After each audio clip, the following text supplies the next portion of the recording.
Look, what if I told you there was something you were missing? What if I told you that Jesus doesn't really fit into your description? What if I told you that follower of Christ doesn't automatically mean Christian, and just because you believe in faith doesn't mean Jesus didn't believe in submission and conviction? Listen, you say Jesus was God and that God had descended. We say Jesus was man, for Jesus was dependent. Our God is all great and cannot be comprehended. You say that God was murdered, or do you believe that he pretended? See, God gave us brains and God gave us logic, but I guess God wanted us to use them in everything else except for this topic. It's like wearing a cross and proclaiming that you love Jesus, when if God was murdered on the cross really shouldn't please us. I mean, would you be wearing an axe if it was used to chop your mother up into pieces? See, this is what happens when you believe in faith, but fail to believe in reason. See, we used to worship the Creator until Satan turned us to the creation.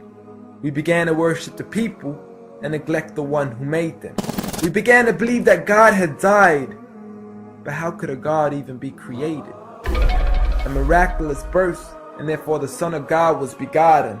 See, the creation of Jesus was easy, but you seem to have forgotten that God says be, and it is, just like with Adam, a concept too complex for the church to merely fathom. But he was the creator of the universe, for all we know, even more. And so what if we can't see him? I mean, what, you acting like our universe is small? I mean, there's still so much we're still yet to explore. I mean, there's still so many things as human beings we still haven't seen, touched, heard, or saw. I mean, our eyes can't even handle the sight of the sun. So how can we possibly handle the sight of our Lord? See, Jesus used to pray, but in your opinion, who'd he pray to? I mean, if Jesus was God, surely prayer would be of no use.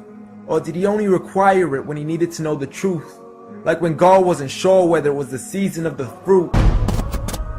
Or maybe he prayed when there was something he couldn't do. Like when he said, I of myself can do nothing. But you took it as there's nothing he couldn't do. See, no one used to worship Jesus, so ask yourself, why do you?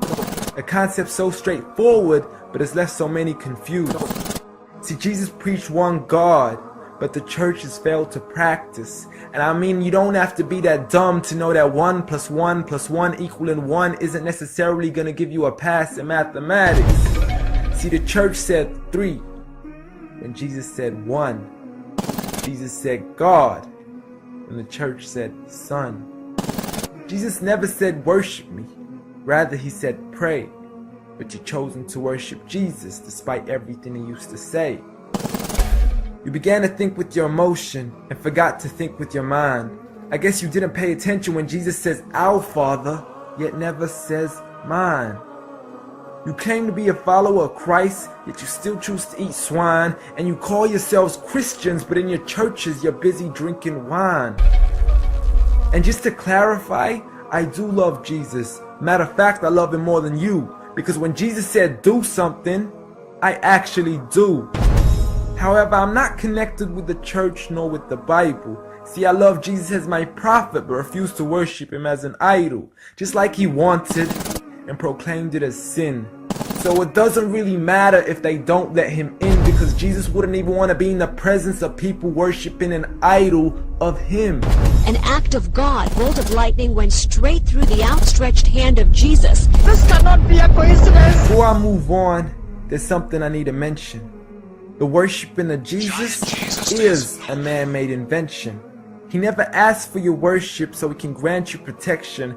Rather, he asks you to alternate your prayers towards another direction. To God and God only, and pray that he accepts them. And know that just because you love Jesus doesn't mean he feels the same way about your affection. See, what you believe in is exactly what he resented. Matter of fact, it's everything he despised. See, the worship of creation goes against the very message he supplied. So you began to follow a religion and called it love in disguise, because love can be good, but love can be blind.